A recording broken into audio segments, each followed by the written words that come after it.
అపోస్తలుడైనటువంటి పౌలు కొరింథీ సంఘానికి లేఖ రాస్తూ కొరింథీ పట్టణంలో ఉన్న సంఘానికి తెలియచేస్తున్నటువంటి మాట ఏంటయ్యా అనంటే, అయ్యా మీరు అతిశయపడుట మంచిది కాదు. ఒకవేళ మేము దేవుణ్ణి నమ్ముకున్నామనో, ఒకవేళ దేవుని యందు భయభక్తులు కలిగి ఉన్నామనో, లోకంలో చాలా మంది దేవుని నమ్మని వారు కనబడుతూ ఉంటే, నమ్మినటువంటి మనలను బట్టో లేక నమ్మినటువంటి మన విషయాన్ని బట్టో ఒకవేళ అతిశయపడుతున్నామేమో. ఇప్పుడు ఆయన అంటున్నటువంటి మాట ఏంటంటే, అతిశయపడుట మంచిది కాదు. ఎందుకు మంచిది కాదు అనంటే ఆయన ఒక మాట అన్నాడు, ఒకవేళ నువ్వు అతిశయపడుతూ గర్విస్తున్నావు అనంటే అక్కడ ఒక మాట చెప్పాడు. ఏమన్నాడు తెలుసా? పులిసిన పిండి కొంచెమైనా సరే ముద్దంతా కూడా ఏం చేస్తుందంట? పులియ చేస్తుంది. ఈ మాట మనందరికీ తెలుసు కదా. ఇప్పుడు ఒక లీటర్ పాలైనా 10 లీటర్ పాలైనా తెల్లారిదప్పుడు తోడుకోవాలంటే ఎంత చొక్క వేయాలి అమ్మా? ఒక కొంచెం వేస్తే తెల్లారిదప్పటికల్లా తోడుకుంటుంది.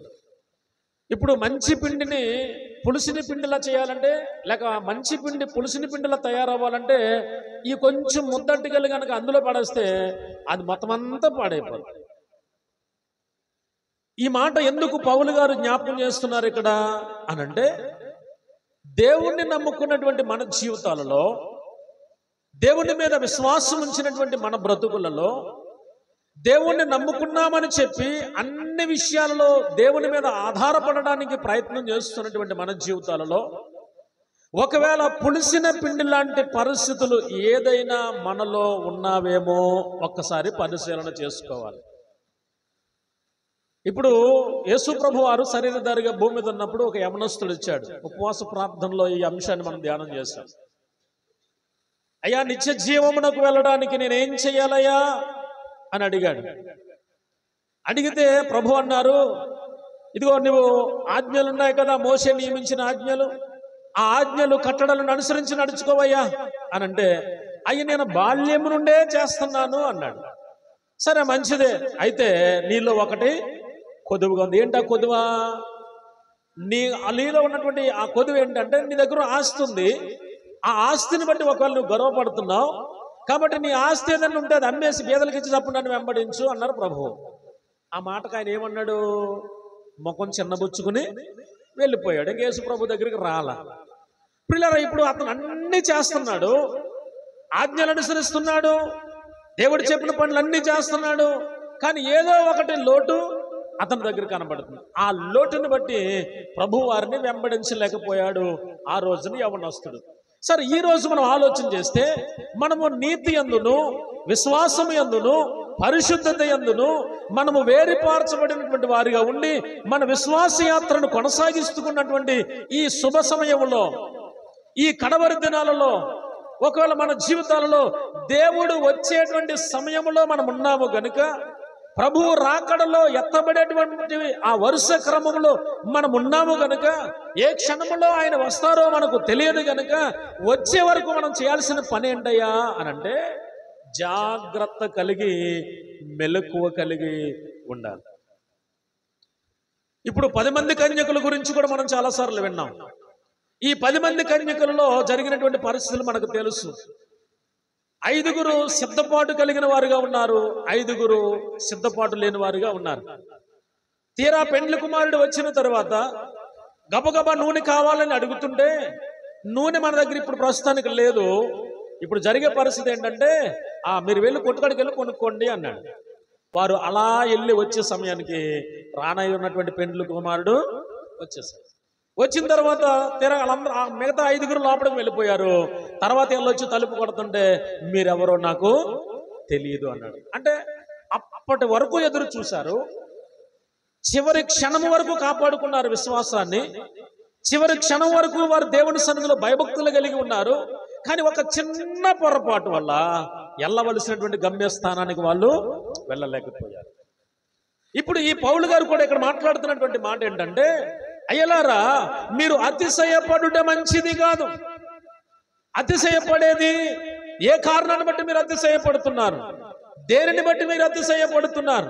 ఆయన మాట్లాడుతున్నటువంటి మాట ఏంటంటే, ఇదిగో పులిసిన పిండి కొంచెమైనా సరే మిగిలిన ముద్దంతను ఎలాగూ పులిసిన పిండిలాగా పాడు చేస్తుందో, మనలో ఒకవేళ పులిసిన పిండి లాంటి చేదైన వేరు ఏదైనా ఉంటే ఆ వేరు అది కొంచెమైనా చిన్నదైనా చెయ్యవలసినటువంటి నష్టము అది చేసుకుంటూనే వెళ్తాను.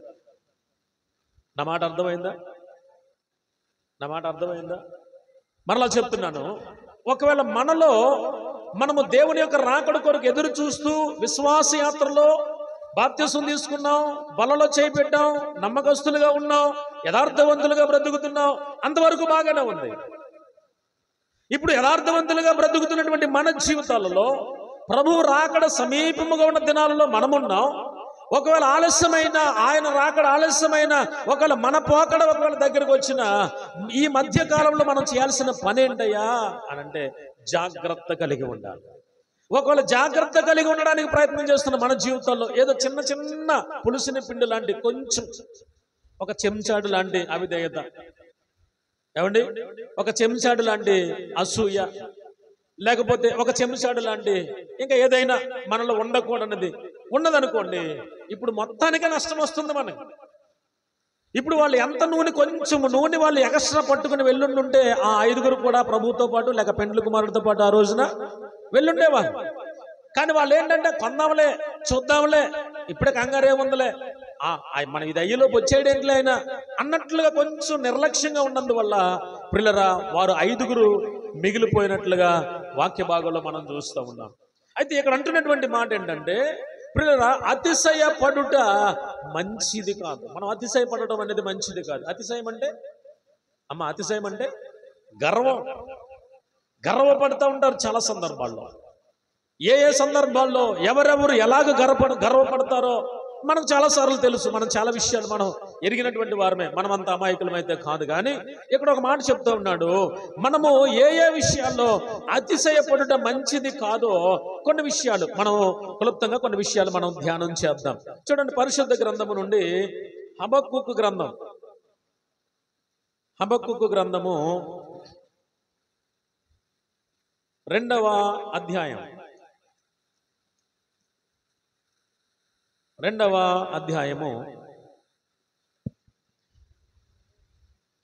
4వ వచనాన్ని మనం చదువుకుందాం. చూడండి, వారు యథార్థపరులు కాక తమలో తాము అతిశయపడుదురు. అయితే నీతిమంతుడు విశ్వాస మూలముగా బ్రతుకును అనే మాట అక్కడ మాట్లాడుతూ ఉన్నాడు. పిల్లలు, చదవబడినటువంటి లేఖన భాగాన్ని మనం పరిశీలన చేస్తే హబక్కూకు ప్రవక్త ద్వారా మాట్లాడుతున్నటువంటి మాట ఏంటంటే, అయ్యలారా వారు యథార్థపరులు కాక, ఎవరంట? యథార్థపరులు కాక ఏం చేస్తున్నారు వీళ్ళు? తమలో తాము అతిశయపడుతున్నారంట. ఇప్పుడు ఎవరు అతిశయపడుతున్నారు ఇక్కడ అని ఆలోచన చేస్తే, అతిశయపడేవారు ఎవరు అని ఇక్కడ లేఖనం జ్ఞాపకం చేస్తుంది అని అంటే, వారు యథార్థపరులు కారు. అంటే ఈ రోజున బయట మనం పరిశీలన చేస్తే చిన్న పిల్లలకు కూడా మనం సమాధానం చెప్పలేని పరిస్థితి కనబడుతూ ఉంది. చిన్న పిల్లోడితో కూడా మనం మాట్లాడలేనటువంటి పరిస్థితులు కనబడుతూ ఉన్నాయి. ఒకవేళ ఏదైనా వాడిని అన్నామనుకోండి, అస్సలు వాడు ఎంత గర్వంగా మాట్లాడే పిల్లలు కనబడుతున్నారు బయట అంటే చాలా దారుణంగా ఉన్నారు పిల్లలు. మరి నేడు క్రైస్తవ సంఘములో దేవుని నమ్మినటువంటి ప్రజలుగా మనం ఉన్నాము కదా. మరి మన జీవితంలో, మన వ్యక్తిగత జీవితంలో, విశ్వాస యాత్రలో మనం ఎలా ఉండాలి అని కనుక మనం ఆలోచన చేస్తే ఆయన అంటున్నాడు, ఆ తమలో తాము అతిశయపడేవారముగా మనము ఉండకూడదంట. పిల్లరా, అతిశయపడుట మంచిది కాదు. పౌలు గారు అన్నాడు, అతిశయపడుట మంచిది కాదయ్యా, గర్వం అనేది నాశనానికి తీసుకుని వెళ్తా ఉంది, కాబట్టి అతిశయపడుట మంచిది కాదయ్యా. ఇప్పుడు మనం చేయాల్సిన పని ఏంటంటే, ఎవరు అతిశయపడతారు అని అంటే అక్కడ అన్నాడు, తమలో తాము అతిశయపడేవారు ఉన్నారు. వాళ్ళెవరు అంటే అక్కడ అన్నాడు, యథార్థపరులు కాక.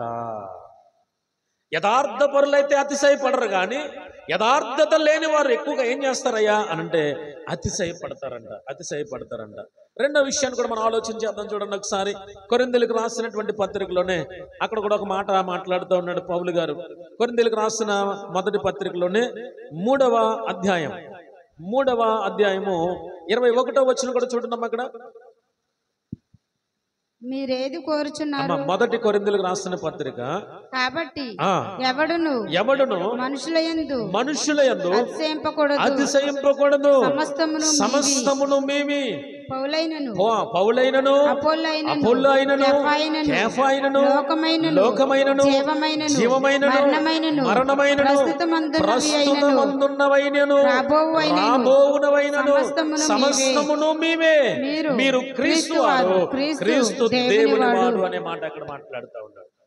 చూడండి, ఆయన మాట్లాడుతున్నటువంటి మాట ఏంటంటే, ఎవడును మనుషుల యందు అతిశయింపకూడదు. మనుషుల యందు అతిశయింపకూడదు.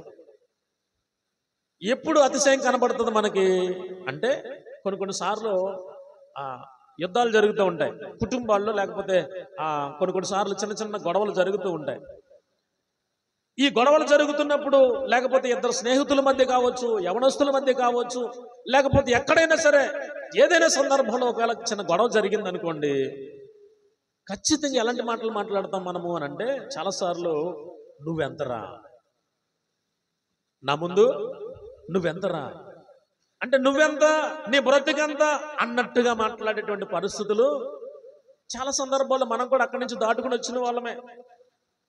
అలాంటి పరిస్థితులు ఎదుర్కొండా వచ్చినటువంటి వారమే. ఇక్కడ ఒక మాట మాట్లాడుతున్నాడు, అయ్యా మీరు మనుషుల ఎదుట మీరు అతిశయపడకూడదు అంటే గర్వపడకూడదు. సమస్తమును మనమే, దేవుడు అన్ని మన కొరకు సిద్ధపరిచాడు. అక్కడ పౌలు గారు అంటున్నాడు, ఇదిగో సమస్తమును మీవి అంటున్నాడు ఆయన. ఈ భూమి యొక్క సమస్తమును దేవుడు మన కొరకు సిద్ధపరిచి మన కొరకు ఆయన ఏలుబడి చేయడానికి సిద్ధం చేస్తూ ఉంటే, మీరేమనుకుంటున్నారంటే మనుషుల ఎదుట మనల్ని మనం హెచ్చించుకునేటువంటి స్వభావం, మనుషుల ఎదుట అతిశయపడేటువంటి స్వభావం, మనుషుల ఎదుట గర్వపడేటువంటి స్వభావం ఒకవేళ నేటి దినాల్లో ఒకవేళ మన జీవితాల్లో కనబడుతున్నదేమో ఇక్కడ మనకు జ్ఞాపకం చేస్తూ ఉన్నాడు పౌలు గారు. కొరింథీ సంఘానికి లేఖ రాస్తూ అంటున్నాడు, అయ్యలారా ఎవడును మనుషుల యందు అతిశయింపకూడదు. ఇక్కడ ఒక మాట చెప్తున్నాడు ఆయన, ఎవరిని బట్టి మనం అతిశయింపకూడదు, మనుషుల యందు అతిశయింపకూడదు. ఈరోజు చాలా సందర్భాలు నాకు పలానా వాళ్ళు తెలుసు అని చెప్పి గర్వపడేటువంటి వాళ్ళు కూడా ఉన్నారు. కానీ ఇక్కడ మనం జ్ఞాపకం చేస్తున్న మాట ఏంటంటే, మనుషుల యందు మనం ఏం చేయకూడదంట, అతిశయ పడకూడదు. మరొక మాట చదువుకుందాం చూడండి. మూడవదిగా చూస్తే జకర్యా గ్రంథము 12వ అధ్యాయం. జకర్యా గ్రంథము 12వ అధ్యాయము 7వ వచనాన్ని మనం చదవండి అక్కడ. మరియు దావీదు ఇంటి వారును యెరూషలేము నివాసులను తమకు కలిగిన ఘనతను బట్టి యూదా వారి మీద అతిశయపడకుండునట్లు యెహోవా యూదా వారిని మొదట రక్షించెను అనే మాట అక్కడ మాట్లాడుతూ ఉన్నాడు. పిల్లలు, ఇక్కడ జరిగినటువంటి సంఘటన మనం ఆలోచన చేస్తే, యెరూషలేములో ఇంకను తమ స్వస్థలమగు యెరూషలేములో నివసిస్తున్నటువంటి ప్రజల విషయాలు అంటున్నాడు. మరియు దావీదు ఇంటి వారును యెరూషలేము నివాసులను తమకు కలిగినటువంటి ఘనతను బట్టి యూదా వారి మీద అతిశయపడకుండానట్లుగా యెహోవా యూదా వారిని మొదట రక్షించును అనే మాట అక్కడ మాట్లాడతారు. పిల్లలు, ఇక్కడ చూడండి, ఇక్కడ జరిగినటువంటి సంఘటన ఏంటయ్యా అని అంటే, దావీదు ఇంటి వారికిని యెరూషలేములో నివాసం ఉంటున్నటువంటి వారికిని ఘనత కలిగినటువంటి పరిస్థితి కనబడతా ఉంది. ఇప్పుడు వారికి కలిగినటువంటి ఘనతను బట్టి మనం ఆలోచన చేస్తే ఆయన అంటున్నాడు, అయ్యా మీకు కలిగినటువంటి ఘనతను బట్టి మనం ఏం చేయకూడదు, ఇప్పుడు అతిశయపడకూడదు. అంటే ఘనత కలుగుతుంది కదా, అంటే దేవుడు మనలను హెచ్చిస్తున్నాడు కదా, దేవుడు ఒకప్పుడు మన స్థితిని మార్చాడు, ఇప్పుడు ఒక ఉన్నతమైన స్థితిలోనికి తీసుకుని వెళ్తూ ఉన్నాడు. ఇప్పుడు గత జీవితాన్ని బట్టి మనం ఒకవేళ చాలాసార్లు కృంగిపోయిన పరిస్థితులు ఉన్నాయి. ప్రార్థన చేసిన పరిస్థితులు ఉన్నాయి. ఇప్పుడు గతంలో చాలా ఇబ్బందులు పడ్డాం, ప్రార్థన చేసాం, ఉపవాసాలు ఉన్నాం, కన్నీరు కార్చాం. దేవుడు తగిన సమయమందు మనలను హెచ్చించాడు, ఒక ఉన్నతమైన స్థితిలో పెట్టాడు. ఈ స్థితిలోనికి వచ్చినప్పుడు ఆ స్థితిని చూసి మనం ఏం చేయకూడదంట? అతిశయపడకూడదు. ప్రభువా ఈ రోజున నేను ఎలా ఉన్నాను అంటే దానికి గల కారణము నీవే. నా బ్రతుకులో నేను అంతకంతకు హెచ్చింపబడుతున్నాను అని అంటే దానికి కారణము గల నీవే అని దేవుని నామాన్ని హెచ్చించాలి తప్ప, పిల్లరా ఎలాంటి పరిస్థితుల్లో నేటి దినాల్లో ఉంటున్నామంటే మనకు కలిగినటువంటి ఘనతను బట్టి గర్వించేవారుగా, అతిశయపడేవారముగా ఒకవేళ ఉన్నట్లయితే పిల్లరా దేవుని వాక్యం జ్ఞాపకం చేస్తూ ఉంది, కలిగినటువంటి ఘనతను బట్టి ఏం చేయకూడదంట? అతిశయపడదు. ఇప్పుడు దావీదు ఒక ఉన్నతమైన స్థానంలోకి వెళ్ళాడు. ఏం చేసేవాడు దావీదు? అమ్మా ఏం చేసేవాడు? గొర్రెలు కాచుకుంటూ ఉండేవాడు.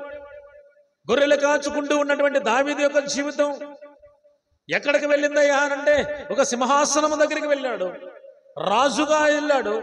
రాజుగా వెళ్ళినప్పటికీ కూడా ప్రియులరా ఆయన దాను మొదలుకొని బెయేర్షెబా వరకు రాజ్య పరిపాలన చేస్తున్నప్పటికీ అంతగా గొప్పవాడైనా కానీ ప్రతి నిత్యము దేవుని సన్నిధిలో ఆయన ఏం చేస్తూ ఉండేవాడు తెలుసా? ప్రార్థన చేస్తూ తనను తాను తగ్గించుకుంటూ ఆయన 103వ కీర్తనలు అంటాడు, నా ప్రాణమా యెహోవాను సన్నతించుము, ఆయన చేసిన ఉపకారములలో దేనిని మరిచిపోవద్దని అంటున్నాడంటే కారణం ఏంటంటారు? అంటే ఏ స్థాయి నుంచి ఏ స్థాయికి వెళ్ళినా దేవుణ్ణి మాత్రం ఆయన ఏమాత్రము విడిచిపెట్టారు. ఈ రోజున ఇక్కడ అంటున్నటువంటి మాట ఏంటో తెలుసా? అయ్యా మీకు ఒకవేళ ఘనత కలిగిందా? దేవుడు మిమ్మల్ని హెచ్చించాడా? దేవుడు మిమ్మల్ని ఆశీర్వదించాడా? మంచిదే. దేవుడు ఆశీర్వదిస్తున్న కొలది నువ్వు ఇంకా దేవుడి సన్నిధిలో అణిగిమణిగి ఏమంటే ఒదిగి ఉన్నట్లయితే మరింత గొప్ప స్థానానికి దేవుడు తీసుకుని వెళ్ళడానికి సిద్ధంగా ఉన్నాడు. కానీ నీకు కలిగిన ఘనతను బట్టి ఒకవేళ నువ్వు అతిశయిస్తే ప్రియులరా చాలా పరిస్థితులు అననుకూలం అయిపోతాయనే విషయాన్ని జ్ఞాపకం చేస్తా ఉన్నాడు. అందుకని ఇక్కడ అన్నాడు కలిగిన ఘనతను బట్టి మనం ఏం చేయకూడదంట? అమ్మా అతిశయపడకూడదు. తర్వాత ఇంకొక మాట చెప్తున్నాడు చూడండి ఒకసారి. దానియేలు గ్రంథము 5వ అధ్యాయం. దానియేలు గ్రంథము 5వ అధ్యాయం 20వ వచనాన్ని చదువుకుందాం చూడండి ఒకసారి. అయితే అతడు మనస్సున అతిశయించి బలాత్కారము చేయుటకు అతని హృదయమును కఠినము చేసుకొనగా దేవుడు అతని ప్రభుత్వమును అతని యొద్ద నుండి తీసివేసి అతని ఘనత పోగొట్టెను అనే మాట అక్కడ మాట్లాడుతాడు. ఎవరి గురించి మాట్లాడుతున్నాడు ఇక్కడ దానియేలు అనంటే నెబుకద్నెజరు గురించి మాట్లాడుతూ ఉన్నాడు. నెబుకద్నెజరు పరిపాలన చేసినప్పుడు అతను చాలా మనసును ఏం చేశాడంట? గర్వించాడంట. అంటే నాకు అధికారం ఉంది, ఈ అధికారం నాది, ఈ రాజ్యాన్ని పరిపాలన చేస్తున్న వాడును నేను ఏది చెప్పితే అది జరగాలి, నేను ఏం చెప్పితే అది చెయ్యాలి అని తన సొంత ఆలోచన పెట్టుకుని ఏం చేస్తున్నాడంట? మనస్సున గర్వించాడంట. ఎప్పుడైతే మనస్సున గర్వించాడో తనకున్న అధికారమును బట్టి ఎప్పుడైతే అతడు అతిశయించాడో దేవుడు ఏం చేశాడు అంటున్నాడు ఇక్కడ. దానియేలు మాట్లాడుతూ ఉన్నాడు బెల్షస్సరుతో, అయ్యా నీ తండ్రి ఏం చేశాడో తెలుసా? అతడు అధికారం ఇచ్చాడు, దేవుడు ఇచ్చిన అధికారాన్ని దుర్వినియోగం చేసుకున్నాడు, మనసున గర్వించాడు. మనసున గర్వించినటువంటి ఆయన ఏమైపోయాడయ్యా అని అంటే అక్కడ అంటున్నటువంటి మాట చూడండి. అతని హృదయమును కఠినము చేసుకొనగా దేవుడు అతని ప్రభుత్వమును అతని యొద్ద నుండి తీసివేసి అతని ఘనతను పోగొట్టాడంట. ఇప్పుడు ఒక రాజుగా పరిపాలన చేస్తున్నటువంటి రాజు ఒక్కసారిగా తనకున్నటువంటి ప్రభుత్వాన్ని తీసేసి ఏమండి ఏం జరిగిందంటే చూడండి అక్కడ అన్నాడు. తర్వాత 21వ చదువునమ్మా. అప్పుడు అతడు మానవుల యొద్ద నుండి తరమబడి పశువుల వంటి మనసు గలవాడాయను.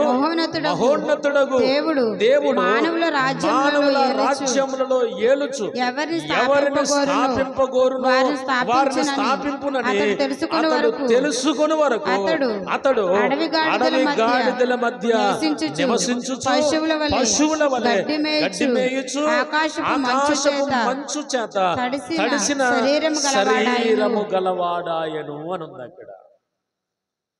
ఇప్పుడు గర్వపడినందువల్ల నెబుకద్నెజర్ జీవితం ఏమైపోయింది తెలుసా? రాజు స్థాయి నుండి ఒక పశువులాగా ఆ పచ్చిక బయళ్ళ దగ్గర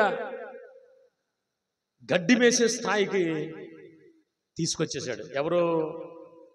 దేవుడు. ఏ కారణాన్ని బట్టి తీసుకొచ్చాడు ఆయన అంటే గర్వం. అంటే ఈరోజు మనం నేర్చుకోవాల్సిన విషయం ఏంటంటే, గర్వము అనేది నిజంగా మన జీవితాలను నాశనం చేసేదండి. ప్రతి చిన్న విషయానికి గర్వపడతాం ఈ రోజున, ప్రతి చిన్న విషయానికి అతిశయపడుతున్నాం ఈ రోజున. ఎందుకు అతిశయపడుతున్నామో తెలియదు, ఏ కారణాన్ని బట్టి గర్వపడుతున్నామో తెలియదు. పిల్లలు, ఇక్కడ రాజు ఒక దేశాన్ని పరిపాలన చేస్తున్నటువంటి రాజే ఏమంటే గర్వపడినందువల్ల తీసుకుని వచ్చి ఎక్కడ తీసుకొచ్చేసాడు దేవుడు? గడ్డి మేసే స్థాయికి తీసుకొచ్చేసాడు. మరి దావీదు జీవితం చూడండి, ఇప్పుడు హెచ్చించాలనుకున్నప్పుడు తీసుకెళ్ళి ఎక్కడ తీసుకెళ్ళిపోయాడు? రాజుగా చేసేసాడు. చూడండి ఎంత అద్భుతమైనటువంటి ప్రణాళిక దేవుడు. నిజంగా మన హృదయము యథార్థంగా ఉన్నప్పుడు, మన భక్తి జీవితంలో దేవుని ఎదుట నమ్మకంగా ఉన్నప్పుడు, పిల్లల దేవుడు మనలను హెచ్చించాలి అనంటే అది చాలా దేవుడి దృష్టికి స్వల్పమైనది. మనం అనుకుంటే ఈ రోజు ఇది చేయాలంటే ఎలాగండి, దీనికి ఎన్ని ప్లాన్లు వేయాలో, మనం ఏదైనా ఒక చిన్న పని చేయాలండి కదా, ఒక చిన్న ఇల్లు కట్టుకోవాలన్నా ప్లాన్లు వేయాలి, ఏదైనా ఒక చిన్న పని చేసుకోవాలన్నా ప్లాన్లు వేయాలి. మనకు రకరకాల ఆలోచనలు కలిగి ఉంటాం. కానీ అదే దేవుడు మన పట్ల ద్వారాలు తెరిచి చెయ్యాలి అని అంటే పిల్లరా, జీవితము ఒక ఉన్నతమైనటువంటి స్థితిలో అద్భుతం దేవుడు మన పట్ల చేయబోతున్నాడు.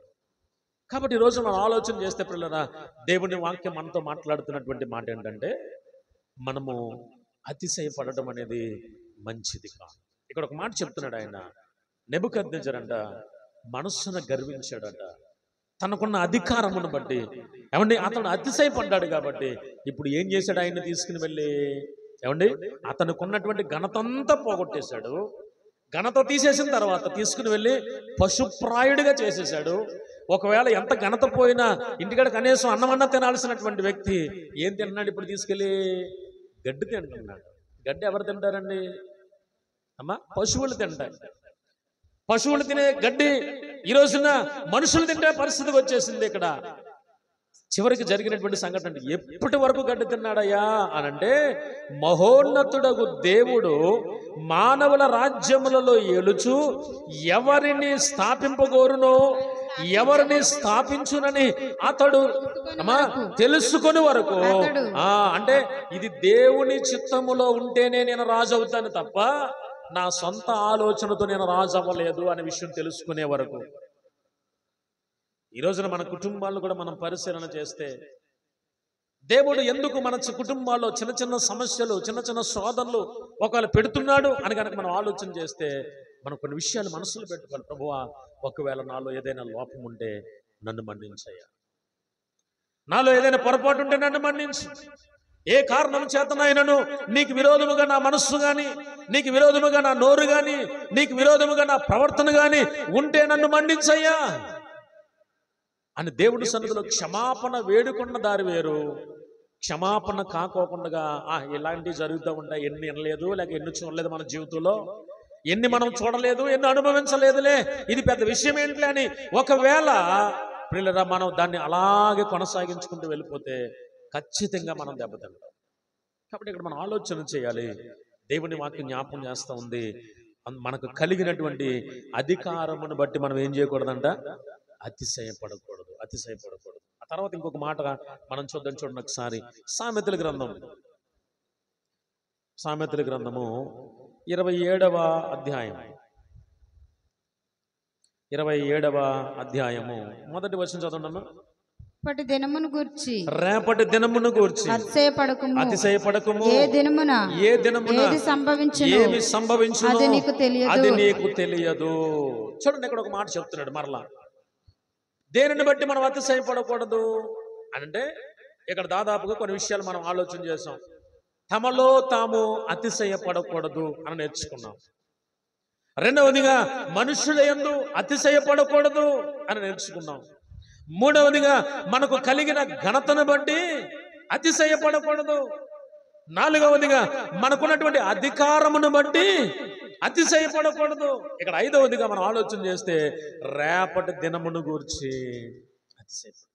చాలాసార్లు ఏమనుకుంటామంటే ప్రభు ఒక మాట అంటాడు, మీరు ఏదైనా చేయాలనుకున్నప్పుడు ప్రభు చిత్తం అయితే నేను రేపొద్దున అది చేస్తాను అని పలకాలి. ప్రభు చిత్తం అయితే నేను ఇలా చేస్తాను అని అనాలి తప్ప నేను చేస్తాను నా ఇష్టం అనేటువంటి మన సొంత మాట సొంత ఆలోచన అనేది మన జీవితంలో ఉండకూడదట. ఇప్పుడు ఏం చేస్తున్నాడు ఈయన అని అంటే రేపటి దినమును గూర్చి మనం ఏం చేయకూడదంట, అతిశయపడకూడదు. రేపు ఏమి సంభవిస్తుంది ఎవరికి తెలుసండి? ఈరోజు పండుకుంటున్నాం, రేపొద్దున లేచాక అమ్మయ్య అనుకోవాలి తప్ప రేపు ఏమి సంభవిస్తుందో మనకు తెలుసా? రేపటి గురించి మనం అతిశయపడాల్సినటువంటి అంత గొప్ప ఆధిక్యత మన దగ్గర లేదు. రేపటి గురించి మనం గర్వపడవలసినటువంటి అవసరం లేదు. దేవుని యొక్క చిత్తమైతే రేపు మనకు బ్రతుకుంటే దేవుని యొక్క సన్నిధిలో మనం ఆయుష్ పోసుకుని ఆరోగ్యంతో ఇదిగో దేవుని మందిరంలో కూర్చుంటాం. అంతే తప్ప మన సొంత ఆలోచన మన సొంత జ్ఞానము ఏమాత్రము కూడా ఇక్కడ పనిచేయదు. మన ఆయుష్ ఎక్కడ కొనుక్కునేది కాదు, ఎక్కడికైనా వెళితే వచ్చేది అంతకంటే కాదు. ఎక్కడి నుంచి వస్తుందయ్యా అనంటే కేవలము దేవుడే మనకు ఆయుష్ ఇస్తాడు. దీర్ఘాయువు ఇచ్చేది ఆయనే, మనల్ని బ్రతికింపచేసేది ఆయనే, మనల్ని జీవింపచేసేది ఆయనే. కాబట్టి ఇక్కడ మాట్లాడుతున్నటువంటి మాట రేపటిని గూర్చి మనం ఏం చేయకూడదంట, అతిశయపడకూడదు. చూడండి 6వ మాట కూడా మనం చదువుకుందాం. ఇర్మియా గ్రంథము 9వ అధ్యాయం. ఇర్మియా గ్రంథము 9వ అధ్యాయము 23వ వచనాన్ని మనం చదువుకుందాం. చూడండి.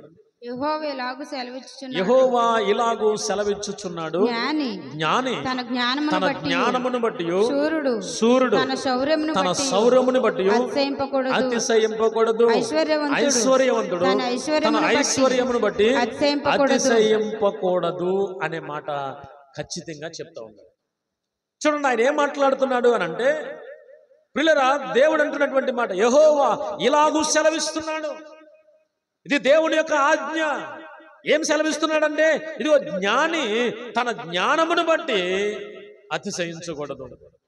ఒకవేళ సూర్యుడు తన యొక్క శౌర్యమును బట్టి అతిశయింపకూడదు. ఒకవేళ ఐశ్వర్యవంతుడు అంటే తన ఐశ్వర్యమును బట్టి అతిశయింపకూడదు. మరి అతిశయించేవాడు దేనిని బట్టి అతిశయించాలి? మరి అమ్మా దేనిని బట్టి మనం అతిశయించాలి? అక్కడ అన్నాడు 24వ వచనం, అతిశయించువాడు దేనిని బట్టి అతిశయించవలని అనగా భూమి మీద కృప చూపుచు నీతి న్యాయములు జరిగించుచున్న యెహోవాను నేనే అని గ్రహించి నన్ను పరిశీలనగా తెలుసుకొనుటను బట్టి అతిశయింపవలెను. అట్టి వారిలో నేను ఆనందించువాడనని ఏమంటే యెహోవా సెలవిస్తున్నాడు. చూడండి ఆయన ఎంత స్పష్టంగా మాట్లాడుతూ ఉన్నాడు. దేనిని బట్టి మనం అతిశయించాలి? యేసు ప్రభు వారు ఒక ఉపమానం చెప్తూ మాట అన్నారు. ఏమన్నారు? అది ఒకడంట ధనవంతుడు ఏమనుకున్నాడట, నా ప్రాణమా అసలు ఇదిగో ఈ గాదులు అంటారు కదా, ఈ గాదుల నిండా బోళ్ళంత ధాన్యం ఉంది, బీరువాళ్ళ నిండా బోళ్ళంత డబ్బు ఉంది, బోళ్ళంత నగలున్నాయి, కావలసినంత ఆస్తి ఉంది, కావలసిన ఎకరాలు పొలాలు ఉన్నాయి. ఎంత గొప్ప ధనవంతుడు బహుశా.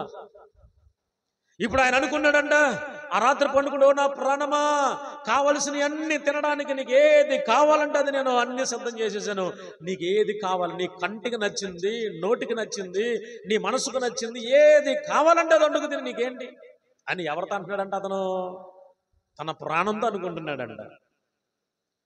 వాస్తవానికి ఏమనాలి? నా ప్రాణమా ఈ రోజున ఇలాంటి స్థితిలో ఉన్నానంటే కారణం దేవా నీవే అని దేవుని స్తుతించాల్సినటువంటి తన ప్రాణము ఎవరిని కనపరుచుకుంటున్నాడన్నా? తనను తాను గర్వపరుచుకుంటున్నాడు, తనలో తాను అతిశయపడుతూ ఉన్నాడు.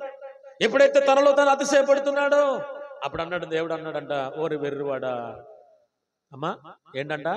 ఓరి వెర్రివాడా అంటే దేవుని దృష్టికి ఎంత గొప్పోడైనా ఎంత జ్ఞానవంతుడైనా ఎలా అంటాడంట? ఓరి వెర్రివాడా, నువ్వు ఏదో గొప్పోడిని అనుకుంటున్నావు, నేను ఏదో జ్ఞానవంతుని అనుకున్నావు, నేను కాబట్టి ఇంత సంపాదించేసాను అనుకున్నావు, నేను కాబట్టి మొత్తం గాదుల నిండా నింపేశాను అనుకున్నావు, నేను కాబట్టి బీరువాళ్ళ నిండా డబ్బు సంపాదించేశాను అనుకున్నావు, నేను కాబట్టి కావలసిందంతా కనిపెట్టేశాను సంపాదించేశాను అనుకున్నావు. కానీ ఈ రాత్రి నీ ప్రాణం అడుగుతానయ్యా, ఏమైపోతుంది ఇప్పుడు నీ డబ్బంతా? ఏమైపోతాయి నీ పొలాలన్నీ? ఏమైపోతుంది నీ బంగారం అంతా అని ఆ ధనవంతుడి ప్రాణాన్ని దేవుడు తీసుకున్నాడు. ఇప్పుడు మనం చేయాల్సిన పని ఏంటంటే జ్ఞాని తన జ్ఞానాన్ని బట్టి గర్వపడకూడదు. ఇప్పుడు కొద్దిగా గొప్ప దేవుడు అందరికీ జ్ఞానం ఇచ్చాడు కదా, మనందరికీ జ్ఞానం ఇచ్చాడు, మనకి ఈ వయసుకి కావలసినటువంటి జ్ఞానం ఇచ్చాడు.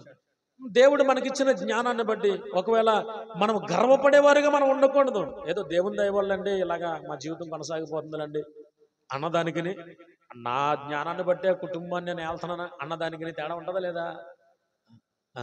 కాబట్టి దేవా నీ చిత్తం ప్రభువా, నేను నమ్ముకున్నాను, నువ్వు ఎలా నడిపిస్తా అలా నాయన అని దేవుని మీద మనసు పెట్టి దేవుని మీద మనం మన జీవితాలు ఆయనకు అప్పగించుకుంటూ వెళ్ళిపోతే ఆ విధానం వేరుగా ఉంటుంది. ఎందుకంటే దేవుని నమ్మిన వారు కనుక. లోకంలో ఉన్న వాళ్ళు గర్వపడతారు, వారి గురించి నేను మాట్లాడట్లా. ఇప్పుడు ఇక్కడ అంటున్నటువంటి మాట ఏంటంటే జ్ఞాని జ్ఞానమును బట్టి అతిశయపడకూడదంట. ఒకవేళ సూర్యుడిగా ఉన్నటువంటి వాడు తనకున్నటువంటి శౌర్యమును బట్టి అతిశయపడకూడదంట. ఐశ్వర్యవంతుడు తనకున్న ఐశ్వర్యమును బట్టి గర్వపడకూడదంట. మరి ఎవరిని బట్టి గర్వపడాలి అంటే ఆయన అంటున్నాడు, అతిశయింపు వాడు దేనిని బట్టి అతిశయింపవలనగా భూమి మీద కృప చూపుచు నీతి న్యాయములు జరిగించుచున్న యెహోవాను నేనే అని గ్రహించి నన్ను పరిశీలనగా తెలుసుకున్నటువంటి బట్టి అతిశయింపవలను. అలాగా అతిశయించినటువంటి వారిని చూసంట అట్టి వారిలో నేను ఆనందించువాడనని యెహోవా ఏం చేస్తున్నాడంట, సెలవిస్తున్నాడు. కాబట్టి ఈరోజు మనం ఆలోచన చేయాలి, అతిశయించుతున్నటువంటి మనం దేనిని బట్టి అతిశయించాలి అని అంటే పిల్లరా, మన జ్ఞానాన్ని బట్టో మన శౌర్యాన్ని బట్టో లేక మనకున్నటువంటి ధనాన్ని బట్టో కాదు, కానీ దేనిని బట్టి అతిశయించాలి అని అంటే దేవుడు మన ఎడల కృప చూపుచు నీతి న్యాయములు జరిగించుచున్న దేవుని బట్టే మనం ఏం చేయాలంట, అతిశయపడాలంట. ఇశ్రాయేలు ప్రజలు, యూదులు ఈ రోజుకి కూడా వారు చేసే పని ఏంటంటే వారు రాత్రి విశ్రాంతి తీసుకునేటప్పుడు నిద్రించేటప్పుడు మనం అందరం ఏం చేస్తామంటే పండుకునేటప్పుడు లైట్లు ఆరిపేసిన తర్వాత సడన్గా గుర్తొస్తుంది, గ్యాస్ కట్టానా లేదా, పాలలో తోడసొక్కేసానా లేదా, ఇలాంటివి గుర్తొస్తూ ఉంటాయి మనకి. మన కల్చర్ చెప్తున్నాను. కానీ యూదులు వారు విశ్రాంతి తీసుకునేటప్పుడు అన్ని చక్కబెట్టేసిన తర్వాత బెడ్రూమ్లోకి వెళ్ళిన తర్వాత వారు ప్రార్థన చేసే ప్రార్థనలో ఏం కనపరుస్తారు తెలుసా? ప్రభువా, ఈ రోజంతా నీ దయగలిగిన రెక్కల చాటున కాపాడావు, ఈ రాత్రి నేను విశ్రాంతి తీసుకుంటున్నాను, నా ఆత్మను మీ చేతికి అప్పగిస్తున్నాను అని పడుకుంటారట. తెల్లార పొద్దున్నే లేవగానే ప్రభువా, నాకొక రోజు ఆయుష్ కాలాన్ని పెంచినందుకు నీకు స్తోత్రాలని దేవుని స్తుతిస్తూ వారి యొక్క జీవన విధానము ప్రారంభిస్తారట. ఈరోజు మనం ఆలోచన చేయండి, రాత్రి పండుకునేటప్పుడు మనం ఏం చేస్తున్నాం? చెప్పాను కదా, గ్యాస్ కట్టామా లేదా, తొడి చొక్కేసామా లేదా, ఆ తలుపు వేసామా లేదా, బీరువా తాళం వేసామా లేదా, ఈ ఆలోచించుకుంటూ పడుకుంటాం. పొద్దున్నే లెగ్గానే చీపురించుకుంటాం. కొంతమంది ఏదో రకరకాలైనటువంటి పనులు చేసుకుంటూ వెళ్తూ ఉంటాం మనం. కానీ దేవుడు మాట్లాడుతున్న మాట ఏంటో తెలుసా? ప్రభువా, నా జీవితంలో ఈరోజు పొద్దున్న నుంచి ఇదిగో ఈ సమయం వరకు, అనగా ఒకవేళ రాత్రి 10ంటికి పడుకునే సమయమైనా 11ంటికి పడుకునే సమయమైనా ఆ పండుకునేటువంటి సమయంలో ప్రభువా, ఈ రోజంతా నేను చేసిన పని పాటల్లో మీరు తోడుగా ఉన్నందుకు మీకు వందనాలని కృతజ్ఞతలు తెలిపి మన యొక్క జీవన శైలి దేవునికి అప్పగించి తిరిగి విశ్రాంతి తీసుకున్న తర్వాత మరలా రేపొద్దున తెల్లారి లేచిన తర్వాత దేవునికి కృతజ్ఞతాస్తుతులు తెలియచేసే ఆ మనస్సుతో మన హృదయం అంతా కూడా ఏమయ్యాలో తెలుసా? నింపబడాలి. కృతజ్ఞత మనస్సుతో మనం ఉండాలి. అందుకే ఆయన అన్నాడు, మనము దేనిని బట్టి అతిశయించాలి అని అంటే ప్రియులరా, మనము దేవునిని బట్టే మనము అతిశయించాలి. చివరిగా 7వదిగా ఇంకొక మాట మనం చదువుకుని మనం ప్రార్థన చేసుకుందాం. గలతీలకు రాసినటువంటి పత్రిక 5వ అధ్యాయం 26వ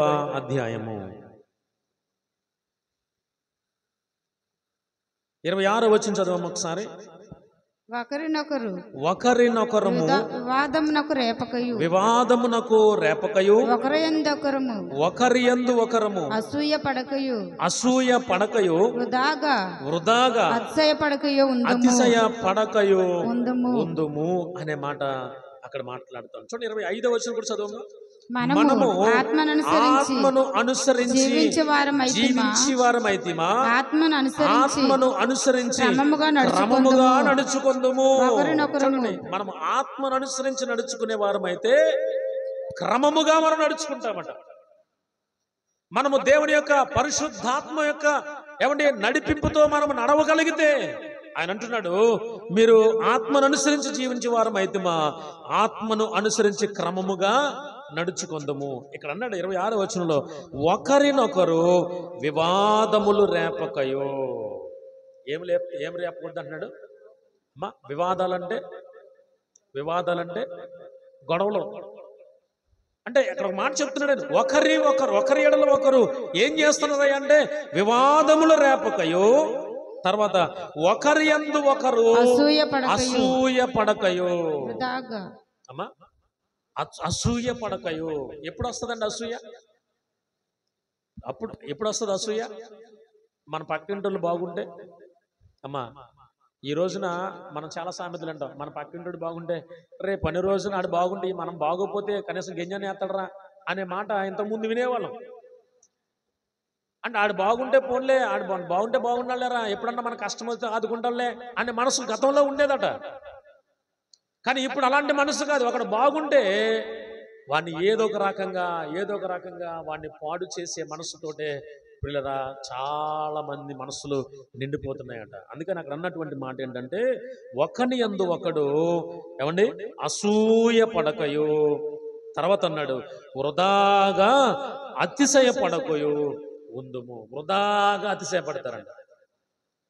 అంటే అతిశయపడటం కూడా వృధా ఉందా అని అంటే అక్కడ అంటున్నాడు, వృధాగా అతిశయపడుతున్నారట. వృధాగా అతిశయపడుతూ ఉన్నామట. కాబట్టి ఇక్కడ పౌలు గారు మాట్లాడుతూ గలతీ సంఘానికి జ్ఞాపకం చేస్తున్న మాట ఏంటంటే, అయ్యా మనము ఒకరి కొరకు ఒకరము ఏమండి ఏం చేయాలంట?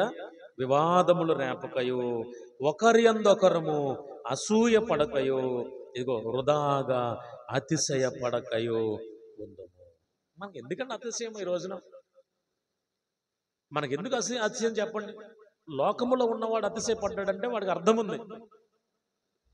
మనము దేవుని రక్తములో కడగబడినటువంటి వారము కదా, బాప్తిసం తీసుకున్నటువంటి వారము కదా, విశ్వాస యాత్రలో ముందుకు సాగిపోతున్నటువంటి వారము కదా, ప్రభు యొక్క రాకడ కొరకు సిద్ధపాటు కలిగి ఆయన రాకడ కొరకు ఎదురు చూస్తూ ఉండేటువంటి గుంపులో ఉన్నవారము కదా. మనకెందుకండి అతిశయం? మనకెందుకండి అసూయ? మనకెందుకండి గొడవలు రేపటం? ఇది మన పని కాదండి. అందుకని పౌలు గారు అంటాడు గలతీ సంఘానికి లేఖ రాస్తూ, వృధాగా అతిశయపడద్దా. ఎందుకు అతిశయపడుతున్నారు వృధాగా? కాబట్టి ఇక్కడ ఒక మాట చెప్తున్నాడు ఆయన మన జీవితంలో. ఆయన చెప్తున్నది 7వదిగా ఏంటంటే, వృధాగా అతిశయపడకూడదు. వృధాగా అతిశయపడకూడదు. తర్వాత ఇంకొక మాట మనం చదువుకుని మనం ప్రార్థనలకు వెళ్దాం. చూడండి ఒకసారి కొరింథీయులకు రాస్తున్నటువంటి పత్రికలో పౌలు గారు ఒక మాట అంటాడు. చూడండి, పౌలు గారు కొరింథీయులకు రాస్తున్న మొదటి పత్రిక 1వ అధ్యాయము 27వ వచనాన్ని మనం చదువుకుందాం. చూడండి, అక్కడ ఏ శరీరియు దేవుని ఎదుట అతిశయపడకుండునట్లు జ్ఞానులను సిగ్గుపరచుటకు లోకములో నుండి వెర్రివారిని దేవుడు ఏర్పరచుకొని ఉన్నాడు అనే మాట అక్కడ మాట్లాడుతుంది. చూడండి ఏంటంట అమ్మా, ఏమంటున్నాడు అక్కడ? ఏ శరీరి కూడా దేవుని ఎదుట అతిశయపడకుండా ఉండునట్లు, దేవుని ఎదుట అతిశయపడకుండా ఉండునట్లు, ఏ శరీరం కూడా దేవుని యందు అతిశయపడకుండా ఉండినట్లు ఏం చేస్తున్నాడట అమ్మా? జ్ఞానులను సిగ్గుపరచడానికి లోకములో ఉన్న వెర్రి వారిని దేవుడు ఏర్పరచుకొని ఉన్నాడు. దేవుడు ఏర్పరచుకొని ఉన్నాడు. లోకములో జ్ఞానము కలిగిన వారు చాలా మంది ఉండవచ్చు. వారి జ్ఞానముతో పోల్చుకుంటే అక్కడ అన్నాడు, జ్ఞానులను సిగ్గుపరచడానికంట ఎవరిని ఎన్నుకున్నాడంట అమ్మా? వెర్రి వారిగా ఉన్న మనలను లేక నన్ను దేవుడు ఎన్నుకున్నాడు. అంతే తప్ప ఈ ఘనత, ఈ ఆధిక్యత ఇవన్నీ కూడా ఎవరికి వారికి వచ్చినవి కాదు, కేవలం దేవుడిచ్చినవే, కేవలం దేవుడిచ్చినవే. మన సొంత ఆలోచన ఎక్కడ లేదు, మన సొంత ఆలోచన ఎన్నడూ మన దగ్గర లేదు అనే విషయాన్ని జ్ఞాపకం చేస్తాం. చూడండి, ఎఫెసీ పత్రికలు కూడా అదే మాటను ప్రస్తావిస్తూ పౌలు గారు ఇంకొక మాట అంటాడు. చూడండి, ఎఫెసీలకు రాసిన పత్రిక 2వ అధ్యాయము 8-9 వచనాలు కూడా మనం చదువుకుందాం. చూడండి ఒకసారి.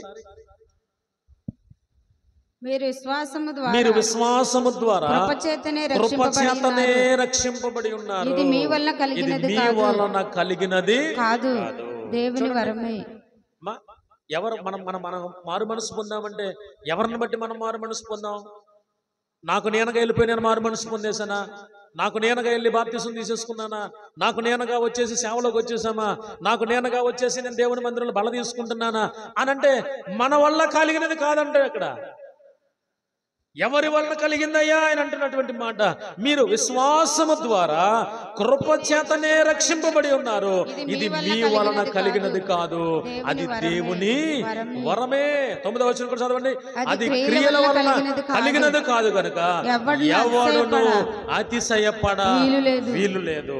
దేవుడు చేసినటువంటి త్యాగమే తప్ప మనము చేసుకున్న క్రియల వల్ల కలిగినది కాదు. కాబట్టి ఎవడు అతిశయపడడానికి వీల్లేదు, ఎవడు గర్వపడడానికి వీల్లేదు, ఎవరు హెచ్చించుకోవడానికి వీల్లేదు. సంఘములో మనందరము కూడా అన్నదమ్ములము, అక్క చెల్లెల వలె ఒక కుటుంబముగా కలిసి ఉన్నటువంటి వారము. కాబట్టి దేవుని వాక్యం మనతో మాట్లాడుతున్నటువంటి మాట ఏంటయ్యా అంటే అతిశయపడుట మంచిది కాదు. కాబట్టి అతిశయపడుట మంచిది కాదని ఈ రోజున మనం కొన్ని విషయాలు మనం ధ్యానం చేసుకుంటూ వస్తూ ఉన్నాం. కనుక ప్రభునందు ప్రియమైనటువంటి వారులారా, మన జీవితాలలో దేవుడు మనతో మాట్లాడుతున్నటువంటి మాట అతిశయపడుట మంచిది. మనం ఏ విషయంలోనూ అతిశయపడేంత గొప్పోళ్ళమైతే మనము కాదు, గర్వపడేటువంటి అంత ఉన్నతమైనటువంటి ఆధిక్యతలు అయితే మన దగ్గర లేవు. మనం ఏదో చిన్న చిన్న ఉద్యోగాలు, చిన్న చిన్న వ్యాపారాలు, చిన్న చిన్న పనులు చేసుకుంటూ జీవనం కొనసాగించుకుంటూ వెళ్తున్నాం. మందిరంలో నమ్మకంగా ఉన్నాం. దేవుని ఏర్పాటు చేసిన క్రమమును ప్రియులారా మనం క్రమంగా కొనసాగిస్తూ ఉన్నాం. దేవుని చిత్తమును బట్టి మన జీవితాలు అలాగ మెల్లిగా కొనసాగిపోతూ ఉన్నాయి. రానున్న రోజుల్లో ప్రభా ఇది ఎంతవరకు మమ్మల్ని హెచ్చించుకుంటూ వచ్చావు, నీకు స్తోత్రాలు. రాబోయే రోజుల్లో మీ అపారమైనటువంటి కృప చేత మమ్మలను ఆశీర్వదించండి, మమ్మలను బలపరచండి అని మనము దేవుని యొక్క బలిష్టమైన రెక్కల చాటున ప్రియులారా మనం దీన మనస్కులుగా ఉంటేనట ఆయన మనను హెచ్చిస్తాడట. ఆయన మనల్ని హెచ్చించేటువంటి దేవుడు. కాబట్టి ఆయన హెచ్చించేంత వరకు కూడా ఆయన బలిష్టమైన రెక్కల చాటున మనం ఏం చేద్దాం తెలుసా, దీన మనస్కులై ఉండండి పేతురు భక్తుడు మాట్లాడుతూ ఉన్నాడు. అటువంటి అనుభవాన్ని మనల్ని మనం ఎవరికి వారు స్వపరీక్ష చేసుకుంటూ, ఎవరికి వారు మనల్ని మనం జ్ఞాపకం చేసుకుంటూ, ప్రభువా నీ సన్నిధి, నీ ప్రసన్నత నా మీదను నా కుటుంబం మీద ఉంచు ప్రభు అని దేవుని సన్నిధిలో ప్రార్థన చేసుకుంటూ మన విశ్వాసాన్ని కాపాడుకోవడానికి ప్రయత్నం చేద్దాం. అట్టి కృప ధన్యత దేవాది దేవుడు మనకును మన కుటుంబాలకును దయచేసి నడిపించును గాక. ఆమేన్. ప్రార్థన చేసుకుందాం.